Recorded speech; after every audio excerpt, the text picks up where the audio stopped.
Guys मेरी company को $1 million से ज़्यादा की इन्वेस्टमेंट मिली है और मैंने 100 करोड़ से बहुत ज़्यादा रेवेन्यू ऑलरेडी कर रखा है। ये इतना पैसा है जो शायद 99% लोग कभी अपनी लाइफ में नहीं कमा पाएंगे, जो मैंने 25 तक के ही कमा लिया था। बट इससे पहले कि आप वीडियो छोड़ के चले जाओ, मैं आपको ये बताना चाहता हूँ कि मेरे पास कोई पापा का पैसा नहीं था और मैं कोई बहुत ही प्रिविलेज बैकग्राउंड से नहीं आता हूँ। मैं खुद एक टियर 3 बैकग्राउंड से आता हूँ, तालचर में रहता था। For the first time ever मैं अपनी पूरी story with all the evidence and proof आपके सामने रखने वाला हूँ, ताकि ये वीडियो देख के आप इंस्पायर हो और आपको भी लगे कि यार करते हैं, बनाते हैं, ये कर सकता है तो मैं भी कर सकता हूँ, और अपनी पूरी फैमिली को आप भी फाइनेंशियली फ्री कर दो।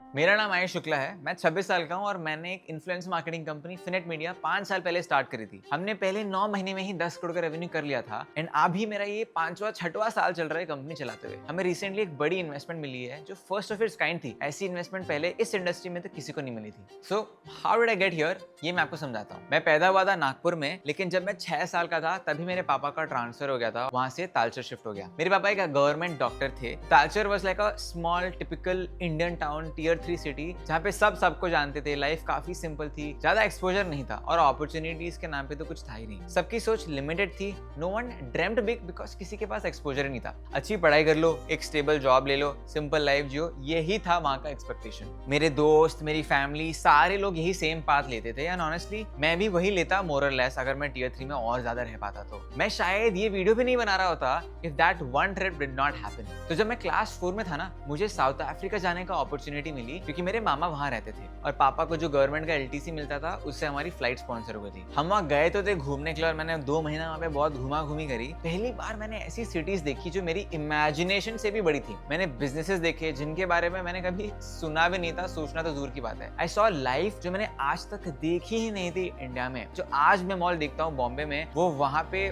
2006-7 से बने हुए थे। And for a 10-year-old that exposure was insane. For him it was like okay, tier 3 Talcher से दुनिया बहुत बड़ी है। And when I came back to Talcher, मैं बिल्कुल भी सेम आदमी था ही नहीं। धीरे धीरे I starting hating that small life that I had. And majority of the people can't do great things in life because they haven't seen what is possible. And अगर आप ये वीडियो देख रहे हो तो first of all congratulations, because आप एक सही स्टेप पे ले चुके हो। अगर आपको दिख रहा है तो आपको एक्सपोजर मिल रहा है। एंड जैसे ही मैं ये जोन में जा रहा था, मेरे पापा का रिटायरमेंट आ गया उनकी गवर्नमेंट जॉब से। ये समझना आपके लिए जरूरी है कि मेरे पापा मेरे से बहुत बड़े हैं। हमारे बीच में 45 इयर्स का गैप है। So when I was 16 my dad had already retired. हमारी फैमिली डिसेंट थी। पापा की सैलरी बहुत हाई तो नहीं थी, बट हमें गवर्नमेंट जॉब के पर्स बहुत एंजॉय किए। एक अच्छा गवर्नमेंट क्वार्टर था, एक गाड़ी थी, सिक्योरिटी थी। ये सब होने की वजह से कभी महसूस तो नहीं हुआ कि सैलरी कम थी या पैसे कम थे। Within months we had to leave everything. हमारा जो बड़ा गवर्नमेंट क्वार्टर था वो हमें छोड़ के एक आउटस्कर्ट्स ऑफ तालचर में जाना पड़ा। इस चीज ने मुझे एक चीज रियलाइज कराई कि मैं एक डिल्यूजन में जी रहा था, एक बबल में जी रहा था। हम लोग अमीर तो कभी नहीं थे। We were living on a borrowed government lifestyle and that realization put me on the path that leads to making this video.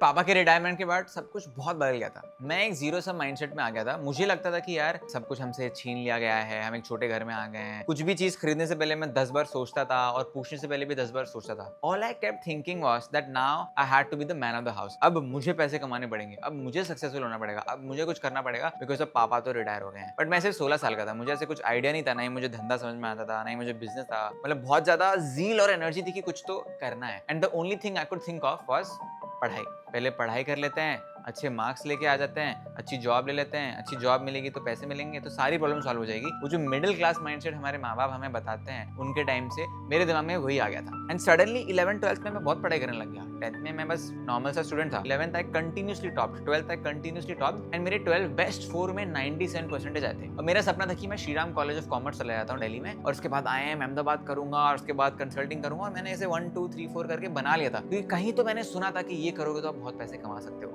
But मैं गलत था।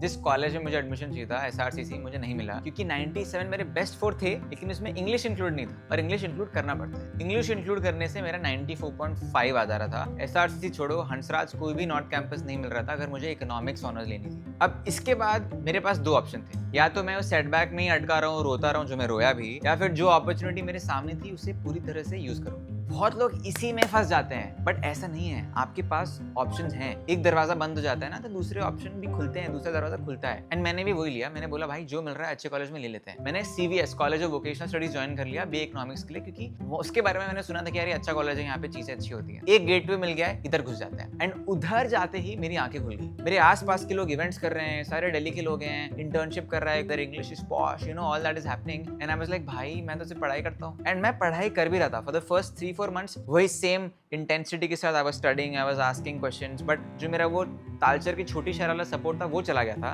And I was feeling lost, क्योंकि मैं एक छोटे शहर से था।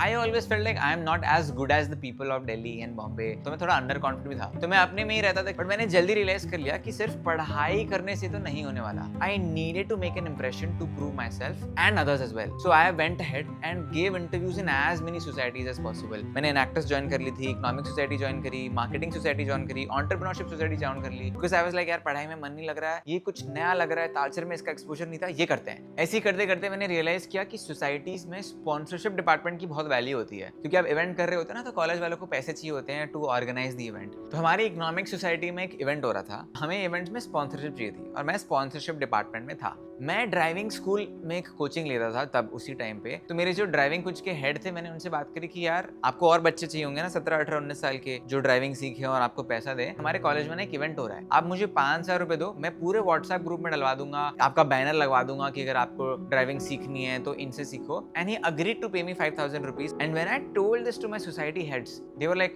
वाओ ये तो कुछ क्रेजी हो गया है, हमें 10,000 रुपए करने थे, 5,000 ये अकेला ले आया है। And you know that's when I realised क्योंकि sponsorship has value, me talking and selling to someone has value, and that event was a decent success or whatever, but मुझे एक मोमेंटम दिख गया कि यार this is something that I can do, and I kept doing that, and मैं इसी momentum में खेलता गया। हमारे कॉलेज में TEDx हो रहा था, जो मेरे ही कॉलेज के सीनियर कर रहे थे इकोनॉमिक सोसाइटी के, उसके लिए भी हमें स्पॉन्सरशिप चाहिए थी अराउंड 50-60 हज़ार की। मैं काम पे लग गया, मैं रोज कंपनीज को कोल्ड ईमेल्स भेजने लगा, लिंक्डइन पर मैसेज करने लगा। मेरा एक दोस्त था जो PR में काम करता था, अनीश करी, उससे मुझे 25,000 रुपए मिले। ऐसे करके मैंने लोगों से छोटे छोटे स्पॉन्सरशिप निकाले, and the event was banger. It put me in the society map. इसके बाद अपॉर्चुनिटी खुद मेरे पास आने लग गई। मतलब 50,000 रुपए एक इवेंट के लिए सिर्फ एक बंदे के लिए लेके आना was unheard of, and that is what I exactly did, and everybody was like भाई ये क्रेजी है। एंड यही सब देख के I think I was probably the first guy जिसको इकोनॉमिक सोसाइटी में सेकंड ईयर में ही वाइस प्रेसिडेंट बना दिया था, जबकि थर्ड ईयर में बनाते हैं। और मैं इनएक्टर्स का भी बिजनेस स्पीकिंग हेड बन गया था। इसके अलावा मैंने बाकी सोसाइटीज छोड़ दी थी।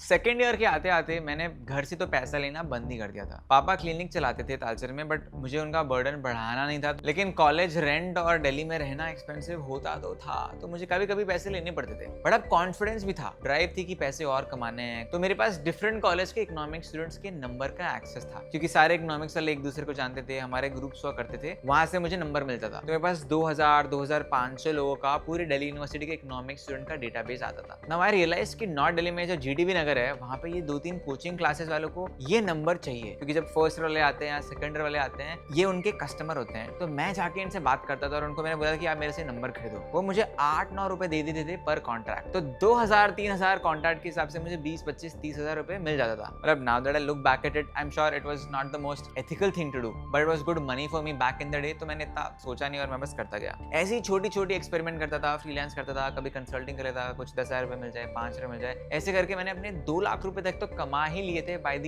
And of second year. I wanted to go more deep into business. तो मैंने एक इंटर्नशिप करी थी अपने सीनियर के पास, जो ड्रॉप शिपिंग करते थे, चाइना से प्रोडक्ट इंपोर्ट करते थे और इंडिया में आके बेचते थे। उसके बाद I was like okay why not I try this as well. तो मैं वो इंटर्नशिप करने के बाद मैंने खुद का एक ई-कॉमर्स कंपनी स्टार्ट करी, bodyshopcart.com था उस वेबसाइट का नाम, मुझे आज भी याद है। वहां से मैं फेक एयरपॉड्स इंपोर्ट करता था और पैर के नीचे लगा के आपका पैर साफ हो जाएगा, वो सारी चीजें मैं इंपोर्ट करता था। मैंने अपना पैसा जो भी कमाया था वो सारा लगा दिया था। कुछ 10 लाख का रेवेन्यू कर लिया था मैंने 2.5 महीने में। आई वाज लाइक भाई क्रेजी तो मैं हूँ, ऐसा कुछ मेरे को दिमाग में आ रहा था। बट जब मैंने अपना अकाउंट्स खोला, money is not coming in, I am bleeding money. मतलब मेरा 2 लाख का प्रॉफिट होना चाहिए, बट मेरे को 1.5-2 लाख का लॉस था। ऑर्डर्स आ रहे थे, but here was the catch. RTO एक होता है चीज which is return to origin. मुझे जो ऑर्डर्स आ रहे थे वो सारे कैश ऑन डिलीवरी थे। लोग ऐड देखते थे, ऑर्डर कर लेते थे 2-3 हज़ार रुपए का प्रोडक्ट, उनको जब वो एक्चुअल प्रोडक्ट आता था वो लेते ही नहीं थे। वो मना कर देते थे। For days I couldn't stop thinking about what the F is happening। मतलब मैं बार बार अकाउंट्स खोल के देखता था कि यार शायद कैलकुलेशन में गलत है, how can I be wrong, how can I lose money. मतलब वो 2.5 लाख का नुकसान मैं रजिस्टर ही नहीं कर पा रहा था, बिकॉज मेरी पूरी पहले 2 साल की सेविंग 2, 3, 4 लाख मैंने सब डाल दी थी। Accepting that I had failed felt much harder than accepting that I had lost money, and as disappointed as I was, life probably had something else planned for me। थोड़े ही हफ्तों के बाद मेरे को एक ईमेल आता है जो मैं भूल ही नहीं सकता। एक प्रोग्राम होता है HPAIR, Harvard project for Asian and international relations. इसे मैंने अप्लाई किया था उसी दौरान, एंड आई गॉट थ्रू। मैं अपने लिंक्डइन पे सारे कॉलेज इवेंट स्पॉन्सरशिप का पोस्ट करता रहता था। May be that's why they selected me. I still don't know why exactly they selected me, but problem ये थी कि अमेरिका जाना है तो पैसे चाहिए थे। उनकी फीस कुछ 30-35 हज़ार रुपए की थी, फ्लाइट की टिकट 60,000 थी, तो मुझे कम से कम 1 लाख रुपए तो चाहिए थे। And guess what, I was at negative $1 lakh और $2 लाख। आई न्यू मेरे को जाना तो है ही, अब कुछ करके पैसे तो जुगाड़ने हैं, बट ईगो इतना था कि पापा से तो पैसे नहीं मांगने हैं, बिकॉज ऐसे कुछ क्रेजी पढ़ाई तो नहीं हो रही है। तो मैंने कुछ अलग ही किया। मैंने लिंक्डइन की पावर को यूज किया and I crowd funded money. मैंने कीटो में गया, मैंने अपना पूरा एप्लीकेशन डाला कि I come from a Tier 3 city, मेरे पास इतने पैसे नहीं है, मेरे को 1 लाख रुपए की जरूरत है, मुझे हार्वर्ड जाना है, मैं सिलेक्ट हुआ हूँ, and I made a post around it. देखो 800 लाइक्स आए हैं, बहुत सारे लोगों ने कमेंट किया है, कुछ 22 दिन लगे थे, मुझे एग्जैक्टली याद है। People I had never met contributed. मेरे पापा ने भी 500 रुपए डाले थे उसमें, बाद में बताया था मुझे। I remember Indian American lady texted me on email, SF से थी वो, मैं ढूंढ रहा था कि मुझे मिल जाए वो। उन्होंने मुझे $400 दिए थे, मतलब 40% तो उन्होंने कर दिया था। And this moment also taught me that if you are genuinely driven about something and people see that in you ना, they are willing to support and also never shy away from asking for help. And within a month I was on a flight to the United States of America to attend a program at Harvard University. Being surrounded by people who dreamt bigger, thought differently and believed they could build companies that changed the world completely changed the way I looked at my future। मतलब सोचा भी नहीं था मैं कि मैं America में होऊंगा 20 साल की उम्र में। ये मेरा साउथ अफ्रीका 2.2 मोमेंट हो गया था। मैं न्यूयॉर्क में 10 दिन रहा, मैं अपने भाई से मिलने आर्लिंगटन गया, मैं बॉस्टन ऑफ कोर्स हार्वर्ड में था। मतलब वो 20 दिन 22 दिन में मेरी लाइफ ही चेंज कर दी थी। I thought so much bigger. I remember looking at दो skyscrapers and be like wow, कितना कुछ है करने को लाइफ में, and that is only thing that was going on in my mind. भूल जाओ हार्वर्ड को तो। And that's when I realize कि मतलब ठीक है यार, losses are fine, feeling is fine, that drop shipping loss was nothing. मैं 10 साल के होराइजन में देखूं तो 2 लाख के बारे में थोड़ी सोचूंगा मैं। वो नहीं होता तो शायद मैं हार्वर्ड जाने के लिए मोटिवेटेड नहीं होता, शायद क्राउड फंडिंग नहीं करने के लिए डेस्परेट नहीं होता उतना। If you look hard enough, even in the losses you can find wins. And Harvard के बाद I had so much hunger, I had so much to do, so much to prove. College वापस आया, second year में मैंने TEDx खुद apply करके licence लेके TEDx event organise किए थे, स्पॉन्सरशिप मैं खुद ले आता था। आई वाज लाइक ये भी मुझे आता है, ये भी आता है, कॉन्फिडेंस स्पीक हो रहा है, मैं खुद कर लूंगा। इसी कॉन्फिडेंस के ऊपर मैंने अपना यूट्यूब चैनल भी स्टार्ट कर लिया था। मतलब थर्ड ईयर में I started my YouTube channel. धीरे धीरे I started getting fascinated by YouTubers and creators. मैंने रियलाइज कि nobody is gonna reply to me, क्योंकि मैं हूं ही कौन। इतना मुझे रियलाइजेशन था। आई वाज लाइक कि let me start a podcast, maybe because of that they will start replying me, and that's how mini adult troubles started. Ayush Jaiswal करके पेस्टो के फाउंडर थे, जो आज ट्विटर US में काम करते हैं, उनको रीच आउट किया था, and he was my first podcast actually. ऐसे करते करते मैं अपना पॉडकास्ट करता था। मेरा एक दोस्त था पार्थ सारथी, उसके साथ मैं जाता था, एक माइक लेके। आई started my podcast way back in 2019 and parallelly पैसे कमाने के लिए मैं अपना वो परफॉर्मेंस मार्केटिंग की बुटीक एजेंसी समझ लो करता था। कोच जी करके एक इकोनॉमिक्स कोच थे, मैं उनके लिए परफॉर्मेंस करता था, 500 रुपए लेता था। एडोराइजन करके कंपनी थी जो डॉक्टरी के लिए बच्चों को रशिया भेजती थी, उनके लिए मैं यूट्यूब एड्स चलाता था। ये सब मैंने वो ई-कॉमर्स डेज में सीखा था। जो यश, जिसके साथ मैंने पॉडकास्ट किया, उसके साथ मेरी बहुत दोस्ती हो गई। ही सॉ हिमसेल्फ इन मी, मतलब हमारी बॉन्ड अच्छी थी। So he give me 10,000 rupees per month. मैं उसके लिए कुछ ना कुछ करता रहता था, कंटेंट आइडियाज लिखता था। उसने एक ब्रांड स्टार्ट किया था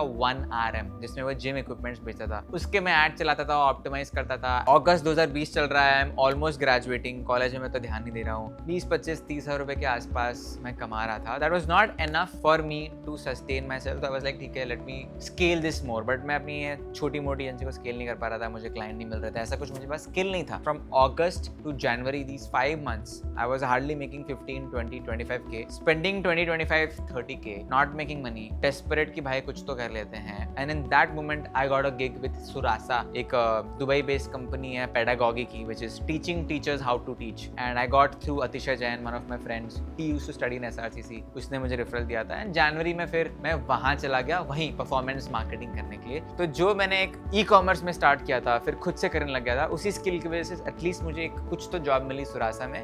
that is how I decided कि यार दिल्ली अब अफोर्ड नहीं कर पा रहा हूँ, पापा से पैसे नहीं चाहिए, तो bare minimum let's move back to Bhopal. By this time my family had move from Talcher to Bhopal because 5 साल हो गए थे पापा को, and I move from Delhi to Bhopal as well around 2021 January. And then Surasa की मैंने जॉब करी 15 दिन के लिए, which brings me to the next section. Bhopal आके थोड़ा सैड तो मैं था, मतलब it felt like I am moving backwards, I am not making progress. But वो कहते हैं ना, कभी कभी 2 कदम पीछे लेने पड़ते हैं 10 कदम आगे आने के लिए. वो रिमोट जॉब मैं कर रहा था सुरासा में, 1-1.5 महीने में आई वाज लाइक भाई this is not what I want to do. And during this time every effort that I made, many little troubles में पॉडकास्ट करना वेदांत के साथ, जय के साथ, मेरे ऑलरेडी 20-30 एपिसोड रेडी हो गए थे. उसकी वजह से one fortunate thing happened. I got a reach out by this creator called Anushka Rathod saying that my content was very good. And I spoke to her. के 15-20 हजार followers थे. She was one of the first creators in the finance space. And she was like, तू ही मेरी help कर दे, इससे deal कैसे करते हैं, मेरे पास 1-2 कैंपेन आ रहे हैं. And I started working with her. Grow was one of the first clients that we worked with, जो आज भी हमारा client है, thanks to Aman. And that was my first campaign that I executed with Anushka. मुझे आता तो नहीं था, but I was in no way a position to say no. So I said yes. And I treated that campaign like my life depended on it. Fortunately, it paid off. उस campaign के बाद grow team के साथ अच्छे relationship बने. उन्होंने बोला और क्रिएटर्स दो, तो मैं मार्केट में डीप गया. That's how I led to more creators. उसके बाद शरण आया, शरण को मैनेज करने लग गया, श्रेया कपूर को मैनेज करने लग गया. एक क्रिएटर से दूसरे के नाम दे देता था, कोई ब्रांड दोबारा कैंपेन के लिए आ जाता था. And I was saying yes to everything at this point. इसी तरह शुरुआत हुई फिनेट मीडिया की अप्रैल 2021 में. उस समय फिन बोलते थे, और वो भी एक्चुअली मैंने मई जून में वेदांत के साथ बैठ के फिन नाम बनाया था, बिकॉज फाइनेंस से फिन आता है. शुरुआत में हमारे पास कोई टीम नहीं थी, कोई ऑफिस नहीं था, कुछ भी नहीं था. हर मंडे मैं 9-10 बजे उठता था, लिंक्डइन में लोगों को मैसेज करता था, मार्केटिंग पीओसीज ढूंढता था, अनुष्का के पीछे लगा रहता था कि अनुष्का से ये करवाऊंगा वो करवाऊंगा, मीटिंग शेड्यूल करता था. दिन भर क्रिएटर्स, कैंपेन्स, खुद कंटेंट बनाता था. मुझे याद है मैं 1-1 घंटा निकाल के, सुरासा में भी जब था, लंच ब्रेक के बीच में मैंने सिड वॉरियर के साथ पॉडकास्ट किया था, ये वाला. I still remember it. You can't think about work life balance when you have no backup plan. And I was in that position. I did not know कितना बड़ा होगा ये company, but I wanted to escape this normal life that I had. उस वक्त company में हर role मैं ही करता था, sales, account, management, execution, everything. एंड धीरे धीरे रिजल्ट आने लगे, धीरे धीरे और क्रिएटर्स हमारे साथ एक्सक्लूसिव होने लगे. This is how my first half of 2021 मेंट. बहुत ही chaotic. आई वाज लाइक भाई अब ग्रोथ आ रही है, पैसा आ रहा है, let me think about my next move. मैं ऐसे कोई भी चिल नहीं हुआ. I was making decent money already within June July. तब मैं दिल्ली गया, जय के और वेदांत के घर में मैं रहा 1 महीना. उनके सोफे में सोता था मैं. It's a story that a few people know in Instagram as well. I would sleep there, I would work out of that office. Next month I would go to Bangalore, then I would go to Bombay. I was figuring out my next move, and it was actually scary क्योंकि I did not know if Finet would work out, but I knew I couldn't leave this chance. यहाँ पे एक चीज आपके लिए जानना जरूरी है कि बहुत सारी एजेंसीज ऑलरेडी मार्केट में थी. I am actually a late mover. 2015-16 से चल रही हैं टैलेंट मैनेजमेंट एजेंसीज इस फील्ड में. But where I was smart enough was that सब लाइफस्टाइल, फैशन, कॉमेडी, एंटरटेनमेंट में खेलते हैं, बड़े बड़े नाम है, कोई भी फाइनेंस में नहीं है. फाइनेंस अभी आया था, एंड फिनटेक बूम भी चल रहा था 2021 में. And that's when I realized okay ये नया मार्केट है, ये नया सप्लाई है, लोग पैसे रेस कर रहे हैं. Let me move to Bangalore because Bangalore was where the fintech money was coming in. And in November 2021, I moved to Bangalore thinking that okay, the US money is coming in fintech companies. Instagram reels पे fintech creators आ रहे हैं, अनुष्का, श्रेया जैसे बहुत सारे. ये एक niche of supply of creators बन रही है. Demand for these creators is coming from these brands. This is a blue ocean क्योंकि सारे एंटरटेनमेंट लाइफस्टाइल के पीछे लगे हुए हैं, यूट्यूब के पीछे लगे हैं, व्लॉगर्स के पीछे लगे हुए हैं. And that's where I build this business. धीरे धीरे इतना काम आने लगा, things were happening to me rather than me happening to the market. सिर्फ 1 साल के अंदर हमने पता नहीं 200-300 क्रिएटर के साथ काम कर लिया होगा, maybe at least 50 to 100 brands. And as I said 10 crore का रेवेन्यू तो हमने 8-9 महीने के अंदर ही टच कर लिया था. एंड ये वो ड्यूरेशन भी था जब हमने विद इन 7-8 मंथ्स एक बहुत ही क्रेजी चीज क्रैक कर ली थी. We made an ad for a brand which was televised on Shark Tank India, जिसमें हमने हमारे ही क्रिएटर्स को डाला था. That was such a big moment. तब मैं बैंगलोर प्रॉपर्ली शिफ्ट भी नहीं हुआ था, and we had done that. And because of all of this success, by 2022 मैंने मुंबई शिफ्ट होने का डिसाइड किया, बिकॉज सारी एजेंसीज मुंबई में थी, और शायद वहाँ से मेरी काफी बड़ी गलतियाँ शुरू हुई.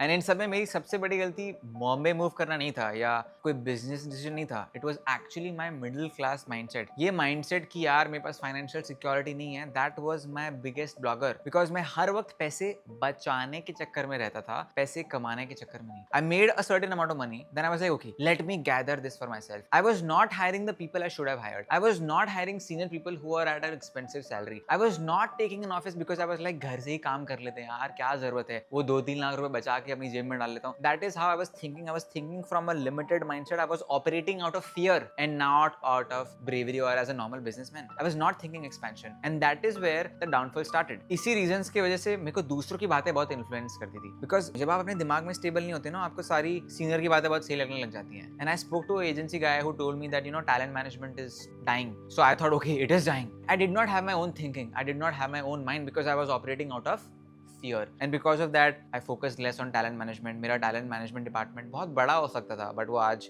उतना बड़ा नहीं है जितना हो सकता था. One thing affected the other. The cracks had started to show. And before I knew it, everything that I had worked on was slowly falling apart. आज जो आप गलती करते हो ना, उसका impact आपको 3 महीने बाद होता है. And exactly this was happening. The two of my biggest creators left Finet within a 6-7 months period for different reasons. That broke me. Watching them go broke all of my confidence. I felt that मेरे में ही गलती है, मुझ में ही नहीं आता है, मुझे ही नहीं आ रहा है, मैं अपने दिमाग में ही आ रहा था. For months, everything felt so effing heavy. I started second guessing every decision. I was not in the zone. I was not replying to my feel, and I genuinely wondered कि यार जो मैंने बनाया क्या luck है? Am I not skilled enough? सारे self doubt जो होते हैं ना, जो हम सबको आते हैं लाइफ में, मेरे को सारे एक साथ आ गए थे. And I was like, भाई, I need to change this thinking. I need to get out of this fear zone. I need to get out of this middle class mindset, and I need to fucking start thinking like a businessman. Desperate for a change, I did what I did long ago, asked for help. Crowdfunding movement 2.0. I reached out to Rajiv Talreja, जो एक business coach है, जो एक mentor है. मैंने उनसे reach out किया. मैंने उनको बोला यार मेरा नहीं हो रहा है. I'm not in a good phase of life. And he told me that he is organizing a 8-day 30 people entrepreneur only event. And I was like, okay, art then no internet completely changed my perspective. That trip helped me turn one of my lowest points into one of my strongest pivots. मुझे समझ आ गया था कि अगर इस phase से बाहर निकलना है तो I have to reset my mindset completely. I can't be defeated in my head, and that trip exactly helped me change that mindset, which brings me to my next section.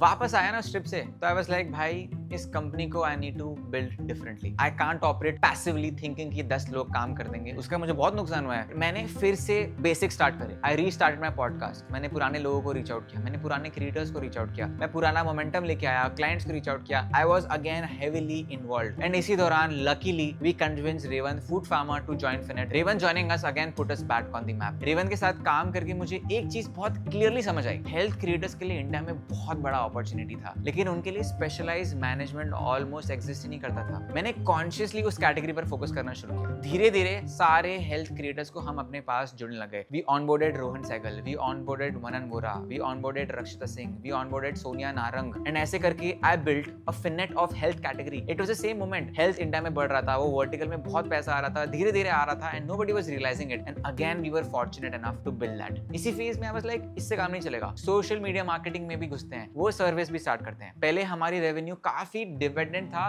Brand deals पे और talent management में. अब like एक छोटा सा department बनाते हैं, 2-3 retainer accounts रखते हैं, सो दैट एक स्टेबल इनकम, एक प्रेडिक्टेबिलिटी रहे for at least paying off the salaries. We finally knew how much money minimum we would need to make per month, and that helped us hire the right people, get into the right strategy. We went from here to here and now we are back again slowly climbing up the ladder.